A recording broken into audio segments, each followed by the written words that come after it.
Once upon a time, in a faraway kingdom, there lived a beautiful young princess. She had everything her heart desired, but her favorite possession was a golden ball that she loved to play with near a deep, dark forest point. One day, while tossing the ball in the air, it slipped from her hands and fell into a deep well. The princess looked into the well and saw her beloved ball sinking deeper and deeper. She began to cry, her tears falling into the well. Suddenly, she heard a voice. "Why are you crying, beautiful princess?" She looked around and saw a frog sitting at the edge of the well. "I have lost my golden ball in the well," she sobbed. The frog said, "I can retrieve your ball, but what will you give me in return?" "I'll give you anything you want." "Dear frog," the princess promised, thinking he would ask for her jewels or fine clothes. The frog replied, "I don't want your jewels or clothes. But if you let me eat from your plate, drink from your cup, and sleep in your bed, I will fetch your golden ball." The princess, eager to get her ball back, hastily agreed to the frog's terms, though she didn't intend to keep her promise.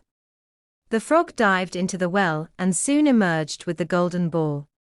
Overjoyed, the princess grabbed the ball and ran back to the palace, forgetting all about the frog. That evening, as the princess was dining with her father, the king, there was a knock at the door. It was the frog. He told the king about the princess's promise. The king, upon hearing the story, insisted that his daughter keep her word. Reluctantly, the princess allowed the frog to join her at the table. He ate from her plate and drank from her cup. When it was time for bed, the frog followed her to her room. The princess was disgusted, but had to let the frog sleep on her pillow. The next morning, when the princess woke up, she was astonished to see a handsome prince standing beside her bed.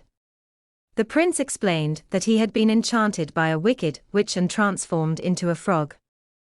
The spell could only be broken by the kindness of a princess, who would let him eat from her plate, drink from her cup, and sleep in her bed. Grateful for her kindness, the prince asked the princess to marry him. The princess agreed, and they went to tell the king. The king, delighted with the match, gave his blessing. The prince and princess were married with great celebration, and lived happily ever after. And so, the kindness and promise of the princess freed the prince from his enchantment, and they both found true happiness together.